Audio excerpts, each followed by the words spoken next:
का स्वागत है आपके अपने YouTube channel super study tricks में। आज हम डिस्कस करने वाले हैं यूपी ट्रिपल एससी वीडियो री एग्ज़ाम 2022 के लिए यूथ कंपटीशन टाइम्स बुक का जीएस का प्रैक्टिस सेट नंबर 5। इससे पहले की वीडियो में हम 4 प्रैक्टिस सेट हिंदी के और 4 प्रैक्टिस सेट जीएस के डिस्कस कर चुके हैं। अगर आपने वीडियो के पिछले पार्ट नहीं देखे हैं तो उन्हें ज़रूर देख लीजिए। आइए शुरू करते हैं हमारी आज की वीडियो। क्वेश्चन नंबर 1, सिंधु सभ्यता निम्नलिखित में से किस युग के अंतर्गत आती है? तो इसमें आपको बताना है कि सिंधु घाटी सभ्यता किस युग के अंतर्गत आती है। तो गाइस इसका राइट आंसर हो जाएगा ऑप्शन नंबर डी, आद्य ऐतिहासिक काल के अंतर्गत। नेक्स्ट क्वेश्चन देखते हैं। क्वेश्चन नंबर 102, किस शासक वंश ने मंदिरों एवं ब्राह्मणों को सबसे अधिक ग्राम अनुदान में दिया था? तो किसके द्वारा सबसे अधिक ग्राम अनुदान में दिए गए थे? तो गाइस इसका राइट आंसर हो जाएगा ऑप्शन नंबर ए, गुप्त वंश के द्वारा। नेक्स्ट क्वेश्चन देखते हैं। क्वेश्चन नंबर 103, डीएनए अंगुली छाप फिंगरप्रिंटिंग तकनीक का उपयोग किसके संसूचन के लिए किया जाता है? तो डीएनए फिंगरप्रिंट का उपयोग किसके लिए किया जाता है? विवादित जनकता के लिए। इसका राइट आंसर हो जाएगा option number B. Question number 104, कौन सा देश सार्क का सदस्य नहीं है? तो निम्न में से कौन सा देश सार्क का सदस्य नहीं है? तो गाइस इसका राइट आंसर हो जाएगा ऑप्शन नंबर डी, म्यांमार। बात करें अगर हम सार्क की, तो सार्क से आपको कुछ क्वेश्चंस याद रखने हैं। सार्क की स्थापना कब हुई है? तो 1985 में हुई है। अगर इसके हेडक्वार्टर की बात करें तो वह कहाँ हो जाएगा? काठमांडू, नेपाल में। ये आपको याद रखना है। स्थापना 1985, मुख्यालय काठमांडू। और बात करें इसमें देशों की, तो कौन कौन से देश हैं इसके अंतर्गत? तो आपको याद रखना है छोटी सी ट्रिक, MBBS पानी, M से हो जाएगा मालदीव, B से भूटान, B से बांग्लादेश, S से हो जाएगा श्रीलंका, P से हो जाएगा पाकिस्तान, A से हो जाएगा अफगानिस्तान, N से हो जाएगा नेपाल और I से हो जाएगा इंडिया। तो इस तरीके से आप 8 देशों के क्रम याद कर सकते हैं। नेक्स्ट क्वेश्चन देखते हैं। किस काल में अछूत की अवधारणा को स्पष्ट रूप से उद्धृत हुई है? तो किस काल में अछूत की अवधारणा स्पष्ट रूप से उद्धृत हुई है? तो यह हुई है ऑप्शन नंबर डी, धर्मशास्त्रों के समय से। तो गाइस इसका राइट आंसर हो जाएगा option number D. Question number 106, 1857 ईस्वी की 1857 ईस्वी का विद्रोह मुख्यतः किस कारण से असफल रहा? तो मुख्यतः किस कारण से असफल रहा था, ये आपको बताना है। तो इसका राइट आंसर हो जाएगा किसी सामान्य योजना और केंद्रीय संगठन की कमी के कारण। नेक्स्ट क्वेश्चन, होम रूल आंदोलन भारत के स्वतंत्रता संग्राम के एक नए चरण के आरंभ का द्योतक था, क्योंकि इसने देश के सामने स्वशासन की एक ठोस योजना रखी। तो इसका राइट आंसर हो जाएगा option number A. Question number 108, Bharat की सर्वाधिक वर्षा मुख्यतः होती है। तो भारत में सर्वाधिक वर्षा किसके द्वारा होती है, ये आपको बताना है। तो इसका राइट आंसर हो जाएगा ऑप्शन नंबर सी, दक्षिण पूर्वी मानसून के द्वारा। और सर्वाधिक वर्षा की बात करें तो कब होती है? जून से सितंबर के बीच। जून से सितंबर के मध्य में सर्वाधिक वर्षा होती है। नेक्स्ट क्वेश्चन देखते हैं। हिंद नंबर 109, हिंद महासागर और लाल सागर को कौन सी जल संधि जोड़ती है? इस क्वेश्चन को आप मोस्ट इंपोर्टेंट मार्क कीजिएगा। जल संधि से हमेशा क्वेश्चन पूछा जाता है। आइए देख लेते हैं, हिंद महासागर और लाल सागर को कौन सी संधि जोड़ती है? तो गाइस इसका राइट आंसर हो जाएगा बाब उल मंदेब की जल संधि। अगर हम बात करें, कुछ जल संधियाँ देख लेते हैं हम। बात करें अगर हम फारस की खाड़ी, फारस की खाड़ी और ओमान की खाड़ी को कौन सी जल संधि जोड़ती है? तो फारस की खाड़ी और ओमान की खाड़ी को कौन सी जोड़ती है? हारमुज जल संधि। ये आपको याद रखना है। फारस की खाड़ी और ओमान की खाड़ी को कौन सी जोड़ती है? हारमुज जल संधि। मलक्का अंडमान, मलक्का जल संधि जो है वह किसे जोड़ती है? बात करें अगर हम मलक्का जल संधि की, तो यह जोड़ती है अंडमान सागर प्लस दक्षिणी चीन सागर को। तो ये दो जल संधि आपको याद रखनी है, दक्षिणी चीन सागर को। मलक्का जल संधि अंडमान सागर और दक्षिणी चीन सागर को। फर्क, हारमुज जल संधि फारस की खाड़ी और ओमान की खाड़ी को। हिंद महासागर और लाल सागर को कौन सी जल संधि जोड़ेगी? बाब उल मंदेब की जल संधि। नेक्स्ट क्वेश्चन देखते हैं। महाद्वीप अलग कैसे हुए? तो महाद्वीप अलग कैसे हुए हैं? विवर्तनिक क्रिया से। तो गाइस इसका राइट आंसर हो जाएगा ऑप्शन नंबर बी, विवर्तनिक क्रिया। बात करें विवर्तनिकी का सिद्धांत कब दिया था, तो ये क्वेश्चन पूछा गया है 1962 में। किसके द्वारा दिया गया था? हेरी हैस के द्वारा। ये पॉइंट आपको याद रखना है। Next question, question number 111। अमेरिकी राष्ट्रपति के निर्वाचन हेतु गठित निर्वाचन मंडल के सदस्य होते हैं। तो गठित सदस्य कौन से होते हैं? ऑप्शन नंबर डी, इनमें से कोई भी नहीं होते। आइए नेक्स्ट क्वेश्चन देखते हैं। भारत में निम्नलिखित में से किस राज्य में नगरीय घनत्व सर्वाधिक है? तो भारत में निम्नलिखित में से किस राज्य में नगरीय घनत्व सर्वाधिक है? तो गाइस इसका राइट आंसर हो जाएगा ऑप्शन नंबर डी, पश्चिम बंगाल में। नेक्स्ट क्वेश्चन, इंपोर्टेंट मार्क कीजिएगा आप इसे। टकला मकान मरुस्थल किस देश में है? तो गाइस इसका राइट आंसर हो जाएगा ऑप्शन नंबर डी, चीन में। टकला मकान मरुस्थल कहाँ पर हो जाएगा? चीन में। वह कौन सी सभा है जिसका अध्यक्ष उस सदन का सदस्य नहीं होता? तो गाइस इसका राइट आंसर हो जाएगा राज्यसभा। राज्यसभा का जो अध्यक्ष होता है वह कौन होता है? उपराष्ट्रपति। बात करें अगर राज्यसभा के सदस्यों के कार्यकाल की, तो वह कितने वर्ष के लिए होता है? 6 वर्ष के लिए। यह भी आपको याद रखना है। नेक्स्ट क्वेश्चन देखते हैं। स्वचालित इंजनों में कौन सा हिम निरोधी के रूप में प्रयुक्त होता है? तो कौन सा होता है? Ethylene glycol. तो गाइस इसका राइट आंसर हो जाएगा option number C, ethylene glycol. भारतीय संविधान में अनुच्छेद 370 का संबंध किससे है? तो अनुच्छेद 370 का संबंध किससे हो जाएगा? ये धारा समाप्त कर दी गई। और किससे हो जाएगा इसका संबंध? जम्मू एवं कश्मीर राज्य से। नेक्स्ट क्वेश्चन, किस संशोधन से समाजवाद, धर्मनिरपेक्षता, राष्ट्रीय एकता एवं अखंडता शब्द भारतीय संविधान में जोड़े गए? तो किस संविधान संशोधन से जोड़े गए हैं? ऑप्शन नंबर ए, 42वां संविधान संशोधन से। इसी संविधान संशोधन को क्या कहा जाता है? लघु संविधान। ये पॉइंट आपको याद रखना है। नेक्स्ट क्वेश्चन देखते हैं। और ये किस समिति की सिफारिश पर जोड़े गए थे? स्वर्ण सिंह समिति की सिफारिश पर। स्वर्ण सिंह समिति की सिफारिश पर जोड़े गए थे। नेक्स्ट क्वेश्चन, राष्ट्रपति 5 वर्ष तक अपने पद पर रहता है। तो राष्ट्रपति कब से 5 वर्ष तक अपने पद पर रहता है? अपने पद ग्रहण की तिथि से। नेक्स्ट क्वेश्चन, निम्न में से एक भारतीय मौद्रिक नीति के बारे में निर्णय लेता है। तो कौन निर्णय लेता है? मौद्रिक नीति बनाने का अधिकार किसके पास है? भारतीय रिजर्व बैंक के पास। तो गाइस इसका राइट आंसर हो जाएगा ऑप्शन नंबर बी। बात करें भारतीय रिजर्व बैंक की, तो इसकी स्थापना कब हुई है? इसकी स्थापना हुई है 1935 में। राष्ट्रीयकरण कब हुआ है? 1949 में। ये आपको याद रखना है।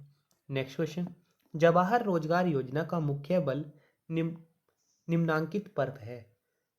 तो जवाहर रोजगार योजना का मुख्य बल किस पर है? ये आपको बताना है। तो गाइस इसका राइट आंसर हो जाएगा ग्रामीण क्षेत्रों में मजदूरी परक रोजगार के अतिरिक्त अवसरों का सृजन। Next question, question number 121। मनुष्य के लिए शोर की सह सीमा करीब करीब होती है। तो मनुष्य के लिए शोर की सह सीमा कितनी होती है? ऑप्शन नंबर बी, 85 डेसिबल तक। आइए नेक्स्ट क्वेश्चन देखते हैं। पसीने का मुख्य उपयोग है। तो पसीने का मुख्य उपयोग क्या हो जाएगा? शरीर के ताप को नियंत्रित रखने में। तो गाइस इसका राइट आंसर हो जाएगा ऑप्शन नंबर ए। रेशम कीट जिन पर पनपता है वे हैं। तो रेशम का कीट किन पर पनपता है? शहतूत की पत्तियों पर। मोस्ट इंपोर्टेंट क्वेश्चन मार्क करना आप इसे। तो रेशम कीट जिन पर पनपता है वह क्या है? शहतूत की पत्तियां। विश्व स्तर पर प्रत्येक वर्ष की मानव विकास रिपोर्ट किसके द्वारा प्रकाशित की जाती है?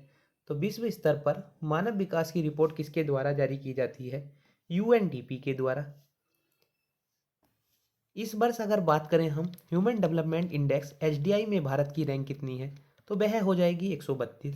इसके आधार की बात करें एचडीआई के कितने आधार हैं? तो 3 आधार हो जाएंगे। आपको कमेंट बॉक्स में बताना है कि कौन कौन से एचडीआई के आधार हैं। नेक्स्ट क्वेश्चन देखते हैं। 1 घंटे में 1 क्यूसेक पानी बहने की मात्रा लीटर में है। तो 1 घंटे में 1 क्यूसेक पानी बहने की मात्रा कितनी होगी? 3.6 गुणा 10 की घात 6 लीटर। तो गाइस इसका राइट आंसर हो जाएगा option number B. Next question, निम्नलिखित युग्मों में से कौन सा एक लोहे का प्रचुर स्रोत है? तो लोहे का प्रचुर स्रोत कौन सा हो जाएगा? ऑप्शन नंबर सी, चौलाई और केला। नेक्स्ट क्वेश्चन, भारत की मुख्य अनाज की फसल है, तो भारत की मुख्य अनाज की फसल कौन सी हो जाएगी? चावल। भारत चावल उत्पादन में कौन से स्थान पर हो जाएगा? दूसरे स्थान पर। नेक्स्ट क्वेश्चन, निम्नलिखित में से कौन सा हार्मोन है? तो गाइस इसका राइट आंसर हो जाएगा option number C, insulin. Insulin क्या हो जाएगा? एक हार्मोन हो जाएगा। और इंसुलिन का स्राव किसके द्वारा होता है? अग्नाशय के द्वारा होता है। और अग्नाशय की भी कौन सी सेल के द्वारा होता है? तो बीटा सेल के द्वारा इसका स्राव होता है, ये आपको याद रखना है। इंसुलिन की कमी से ही होने वाला रोग भी आपको पता होना चाहिए। तो इंसुलिन की कमी से कौन सा रोग हो जाता है? मधुमेह रोग। नेक्स्ट क्वेश्चन, निम्नलिखित में से कौन सा सही सुमेलित नहीं है?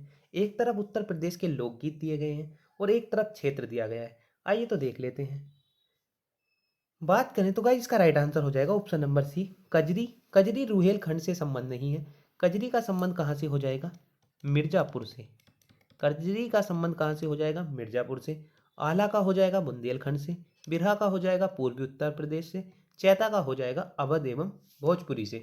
नेक्स्ट क्वेश्चन, उत्तर प्रदेश के निम्नलिखित राज्यों में से वर्ष 2011 की जनगणना के अनुसार किसमें जनसंख्या सबसे कम थी? तो सबसे कम जनसंख्या किसमें थी? ऑप्शन नंबर बी, महोबा में। तो गाइस इसका राइट आंसर हो जाएगा option number B, Mahoba. Mahoba के बाद जनसंख्या किसकी थी? चित्रकूट की। नेक्स्ट क्वेश्चन देखते हैं। रेडियोधर्मी डेटिंग एक प्रक्रिया है जिसमें मापा जाता है। तो रेडियोधर्मी डेटिंग प्रक्रिया में किसको नापा जाता है? ऑप्शन नंबर ए, चट्टानों की उम्र को। नेक्स्ट क्वेश्चन, क्वेश्चन नंबर 132, एक क्षेत्र के प्ररोहण में समांतर क्रमबद्ध परिवर्तन को कहा जाता है। तो क्या कहा जाता है? ऑप्शन नंबर बी, जीवीय अनुक्रमण। तो गाइस इसका राइट आंसर हो जाएगा option number B. Question number 133, प्रदूषण युक्त वायुमंडल को निम्न में से किसके द्वारा स्वच्छ किया जाता है? तो प्रदूषण युक्त वायुमंडल को निम्न में से किसके द्वारा स्वच्छ किया जाता है? ऑप्शन नंबर बी, वर्षा के द्वारा। तो गाइस इसका राइट आंसर हो जाएगा ऑप्शन नंबर बी, वर्षा। क्वेश्चन नंबर 134, निम्न में से कौन सा एक परिस्थिति संतुलन बनाए रखने में मदद नहीं करता? तो कौन सा मदद नहीं करता? वनों को काटना। वनों को काटना पारिस्थितिक संतुलन में मदद नहीं करता। क्वेश्चन नंबर 135, भारत में पर्यावरण संरक्षण अधिनियम कब पारित हुआ? तो भारत में पर्यावरण संरक्षण अधिनियम कब हुआ है? 1986 में। बात करें अगर वन्य जीव संरक्षण की, वन्य जीव संरक्षण अधिनियम कब का है? तो यह हो जाएगा 1972 का। ये भी आपको याद रखना है। आइए नेक्स्ट देखते हैं। वन्य जीव संरक्षण अधिनियम हो जाएगा 1972 का। बात करें भारत में प्रोजेक्ट टाइगर कब चलाया गया? तो प्रोजेक्ट टाइगर चलाया गया है 1973 में। नेक्स्ट क्वेश्चन, उत्तर प्रदेश में आईटी सिटी की स्थापना की जा रही है। तो उत्तर प्रदेश के किस शहर में आईटी सिटी की स्थापना की जा रही है? ऑप्शन नंबर सी, लखनऊ में। नेक्स्ट क्वेश्चन, एक राज्य को संघ में सम्मिलित करने अथवा नए राज्यों की स्थापना करने की कार्यपालिकाई शक्ति निम्नलिखित में से किसके पास है? तो यह शक्ति हमेशा किसके पास होगी? एक संसद के पास। तो गाइस इसका राइट आंसर हो जाएगा ऑप्शन नंबर ए, संसद। 138, एक गैर सदस्य के रूप में संसद के किसी एक सदन की कार्यवाही में भाग ले सकता है। तो एक गैर सदस्य के रूप में संसद के किसी एक सदन की कार्यवाही में कौन भाग ले सकता है? भारत का महान्यायवादी। कौन से आर्टिकल में इसके बारे में बताया गया है? आर्टिकल 76 में। इस आपको कमेंट बॉक्स में बताना है वर्तमान में भारत के महान्यायवादी कौन है। नेक्स्ट क्वेश्चन, क्वेश्चन नंबर 139, भारतीय निर्वाचन आयोग ने सभी मतदान केंद्रों की डिजिटल मैपिंग के लिए कौन सा ऐप लॉन्च किया है? तो भारत सरकार के द्वारा गरुड़ ऐप लॉन्च किया गया है। नेक्स्ट क्वेश्चन देखते हैं। एक प्रसिद्ध फुटबॉल खिलाड़ी माराडोना किस देश से संबंधित है? तो माराडोना का संबंध किससे हो जाएगा? अर्जेंटीना से। नेक्स्ट क्वेश्चन, अगर आपसे पूछा जाए स्पेन से, तो स्पेन के लिए आपको याद रखना है नोवाक जोकोविच का संबंध किससे है? स्पेन से। नोवाक जोकोविच का संबंध तो हो जाएगा सर्बिया से। और स्पेन से हो जाएगा किसका संबंध? राफेल नडाल का संबंध किससे हो जाएगा? स्पेन से। नेक्स्ट क्वेश्चन, कौन सा राज्य उत्तर पूर्वी राज्यों की 7 बहनों का भाग नहीं है? मोस्ट इंपोर्टेंट क्वेश्चन, मार्क कीजिएगा आप इस क्वेश्चन को। कौन सा राज्य उत्तर पूर्वी राज्यों की 7 बहनों का भाग नहीं है? तो गाइस इसका राइट आंसर हो जाएगा option number B, Paschim Bangal. Next question, question number 142, कौन से प्रसिद्ध भारतीय गुरुदेव के नाम से जाने जाते हैं? तो इसका राइट आंसर हो जाएगा option number A, Rabindranath Tagore. 1913 में इन्हें नोबेल पुरस्कार मिला है। किसके लिए मिला है? गीतांजलि इस पुस्तक के लिए। और नोबेल पुरस्कार पाने वाले पहले एशियाई कौन हो जाएंगे? रविन्द्रनाथ टैगोर। केंद्रीय बजट 2022-23 के अनुसार भारत का कुल सार्वजनिक स्वास्थ्य क्षेत्र आवंटन कितना है? जीडीपी का कितना परसेंट है, ये आपको बताना है। तो ये जीडीपी का कितना परसेंट हो जाएगा? Option number A, 1.2%। तो गाइस इसका राइट आंसर हो जाएगा 1.2%। निम्नलिखित में से कौन सी सभ्यता नील नदी के तट पर पनपी?